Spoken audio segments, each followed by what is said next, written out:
حد عارف انا انهي فرعون فيهم؟ كان اسمه ايه؟ را؟ صح؟ انت مش فرعون ليه النهارده؟ عايزه اعرف بس هي بتبقى خناك قد ايه؟ كده خناك.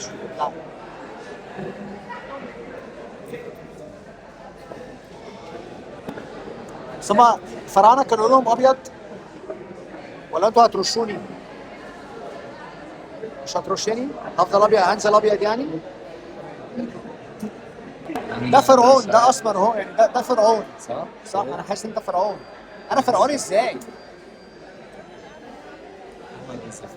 احمد عز الفراعنه. احمد عز الفراعنه. المهم اهم حاجه هي شايلها طبعا. ثلاجه. فاجر. ده كان الفرعونيك اوتفيت شيت. الصراحه كان جامد قوي قوي قوي قوي قوي. تحيه فعلا للي اشتغل على الكاستمز. شغل فرعوني فاخر من الاخر. احنا فورمه الفراعنه. انا اسمي ايه صحيح؟ احمد احمد. لا يا عم، في الفراعنه وكان موجود اياميها احمد عزو. احمد عزو. حبيبتي يا مصر. احنا بقالنا 24 ساعة مطبقين قبل المتحف الجديد. حبيبتي يا مصر. جاهز؟ الساعة كام دلوقتي؟ الساعة كام؟ 11:30. شكرا. الساعة 11:30 دلوقتي. كل ده لسه شغل، بس أنا مبسوط جدا جدا حاجة زي كده. المتحف تحفة. أنا مش عايز أحرقه لكم، بس المتحف الجديد حوار بجد يعني. مش عاوز أحرق لكم هو عامل إزاي، بس بجد من أحسن الحاجات اللي مصر اشتغلت عليها الفترة الأخيرة.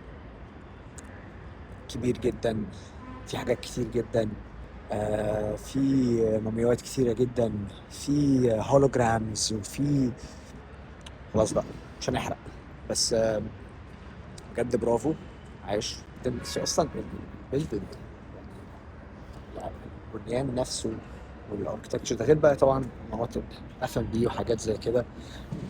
مش عايز احرق لكم الحاجات اللي جوه، بس انا ممنون جدا الحمد لله ان انا في فرصه زي دي، ان انا في عمل زي ده.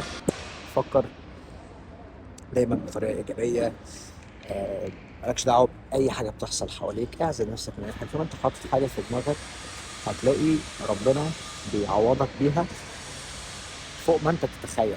كل ما عليك اللي انت علاقتك كويسه مع ربنا، تسعى وليك قيمه للناس اللي حواليك، فعلا قيمه حقيقيه. صادق مع نفسك، صادق مع اللي حواليك. بتبروفايد بقى يا باشا، بتعمل دول تجاه ربنا، تجاه عيلتك، تجاه كل الناس اللي حواليك. هتلاقي ربنا بيكرمك من وسع وحاجات انت عمرك ما هتتخيلها. يلا ادعوا لي. كام ساعة؟ والله ما بقيت عارف يعني. انا بدأ مخي يغيب شوية عن الواقع، وعادي بقيت بتعامل بقى ان انا بكرة عندي معبد وفي شوية ناس هقعد معاهم عشان نشوف بقى هنعمل ايه في الهكسوس، ونشوف بقى رع اخباره ايه النهارده ومين عامل مشاكل. ف ادعوا لي. يلا، اتمنى تكونوا بخير.